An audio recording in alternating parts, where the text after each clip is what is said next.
Travis Fulgham benched for Alshon Jeffrey. Never should have happened. Nick Foles, he gives credit to Frank Reich on helping him win a Super Bowl. Maybe we're seeing why Nick Sirianni is the head coach of the Philadelphia Eagles. 18th pick in the NFL draft. Hey, make us lunch. We're hungry.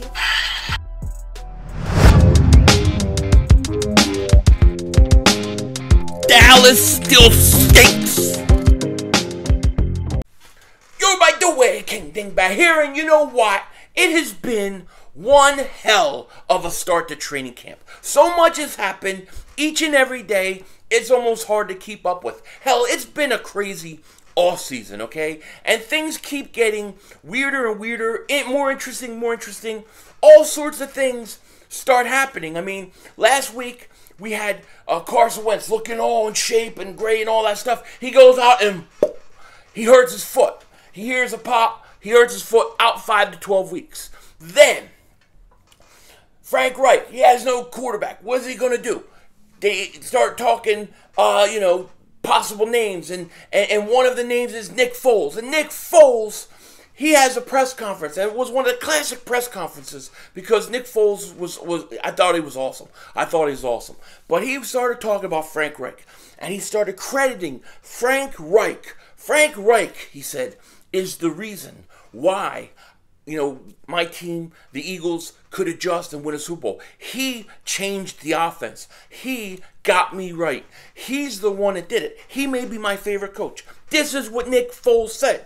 At the end of it, he said, until he trades for me, I'll be slinging it with the third string. Gotta love the guy, okay? So he says that, and then a few days later, Travis Fulgham is being interviewed, and he's being interviewed, and he says, I don't know why the hell they took me out for Alshon Jeffrey. I didn't understand it. I was having my best 3 weeks, but that's what they told me to do. Alshon came in, I took a backup role, and that was it. That was pretty much his season, okay? And when you think about these two things independently, they may not seem like much, right? They may not seem like much to you, but when you think of them together, when you think of them in terms of who the coach is, they explain a lot. They explain a lot to me, in my opinion. One, Nick Foles credits Frank Reich. He credits Frank Reich. He said it clear as day. He didn't say Coach Reich and Peterson. He said Frank Reich is possibly my favorite coach. He is the one that changed the offense. He is the one that got us ready. And I got to give him a lot of kudos for getting me there. Travis Fulgham is the one that said the coach, they wanted Alshon Jeffrey to play, and I took a backup role. Even though the guy had, 3 straight weeks, he was like the best receiver statistic-wise. They benched him. And I'm, when you think about these two things, you realize there was an issue with Doug Peterson. There was an issue, and I bring this up, and not to trash Peterson, because I respect Peterson, what he did. He did a lot of good things. I don't think he's a bad coach. I think he does a lot of things good.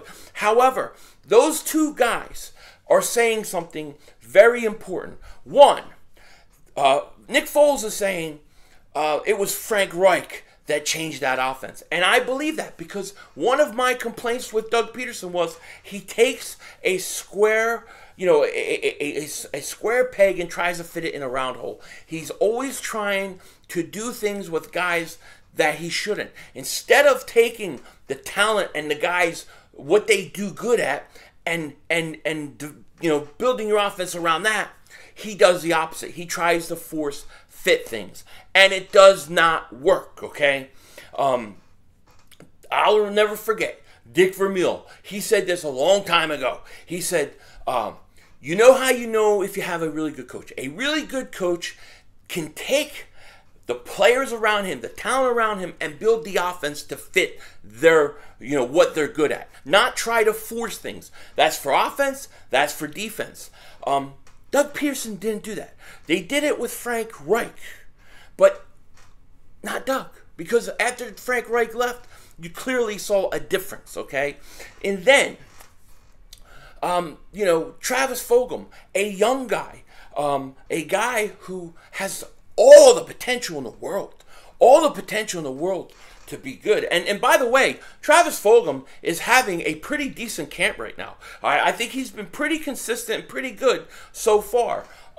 So I really think the battle between him and my man Quez Watkins is going to be very interesting. But Travis Fulgham has potential to be really, really good in this league.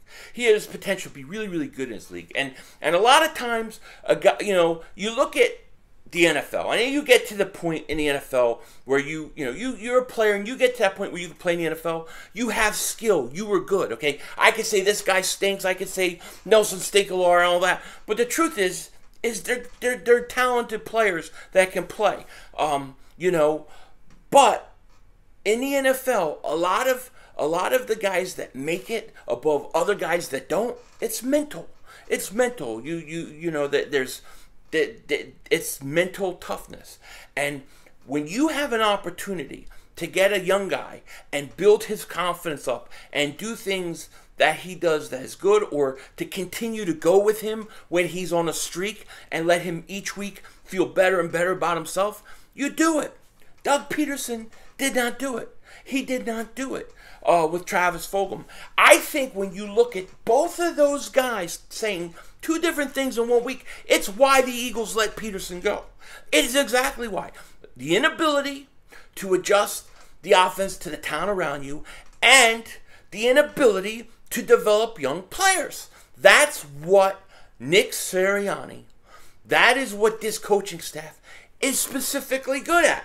It's what they're specifically good at. And they're young, and they're hungry, and they all have something to prove. And I absolutely am in love with Nick Sirianni, my cannoli-eating friend, because he gets in guys' shit. He went and he got in Rager. He started tearing into him. We talked about that earlier.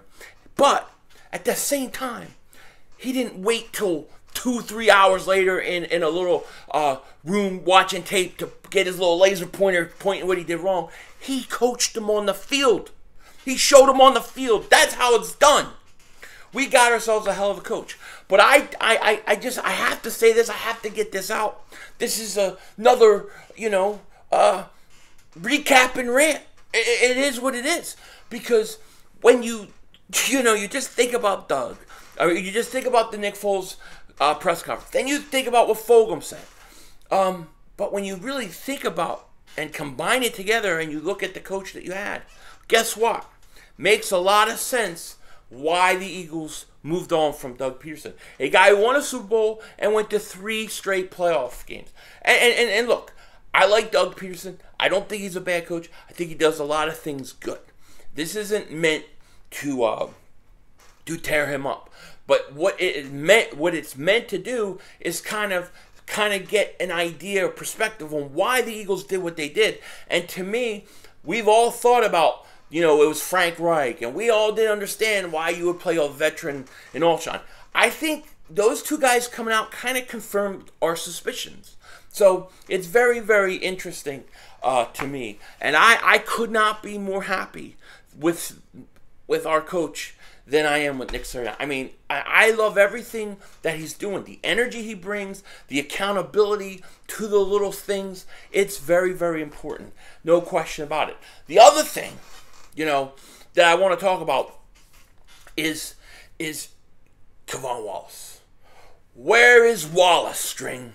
Where's Wallace? Where is he? I haven't heard much of him at all in camp. And I really need him to be the starting safety opposite of Harris. I definitely do. And he has been very, very quiet. That doesn't mean he's having a horrible camp. It doesn't mean anything. It just means he hasn't stood out enough that we were going to hear anything about him. So I'm a little concerned about him. I want to see what he's going to do. We'll wait to training camp. But I was very high on Kevon Wallace when we drafted him. I'm still high on him. I still think he could end up being the starter this year. But right now, he has been kind of quiet. There's a few guys that have been kind of quiet so far, Kevon Wallace. I haven't heard anything about Sean Bradley. He's been very quiet. It's been very quiet when talking about Avonte Maddox. Really haven't heard a whole lot on him. Those are three guys specifically on defense that we really haven't heard a lot about. Sean Bradley, I was expecting to kind of turn around. We heard a little about T.J. Edwards. Davian Taylor, he flashed and then he got hurt. That doesn't help. We've heard about McPherson. We've heard about Steve Nelson. We've heard about Slay. We've not heard about Avonte Maddox, Sean Bradley, Kevon Wallace. It's been very, very quiet, you know. So what is going on with those guys? On the offensive side of the ball, I mean, you know, I've heard some people say Hightower's had a good camp. Other people have said he's been, his best day was today, and he's really been kind of quiet. To me, I think he's fine. Fulgham seems like he's having a pretty decent camp. Quez Watkins, he missed the first few days, but it seems like he's rising up the charts really quick. That is my sleeper. Jordan Howard, he looks absolutely phenomenal shape. Did you see the guy? He looks like he's in great shape. So we've heard about him. We've heard about Kerryon Johnson. We've heard about Hundley. Heard about Gainwell. Heard about Miles Sanders. And we're hearing a lot of good things about the guys on offense. But the three main guys that I'm very concerned about is really Kevon Wallace, Sean Bradley, and Avonte Maddox. We have not heard much about those guys. This is not to say that they're doing bad or having a bad camp. This is only to say that I haven't heard much. I can't tell you they're having a great camp. It's been quiet. So once we get to preseason, maybe one of these guys will flash and we'll get to see something. I sure hope so.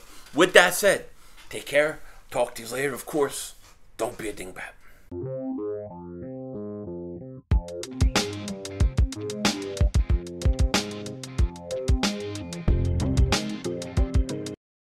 We got a problem. We got a problem. I just got back from the store. Guess what? No bacon. No bacon. And here's the thing. They just passed a law out here that if bacon, or pigs rather, because that's what they are. Bacon is pigs, if you didn't know.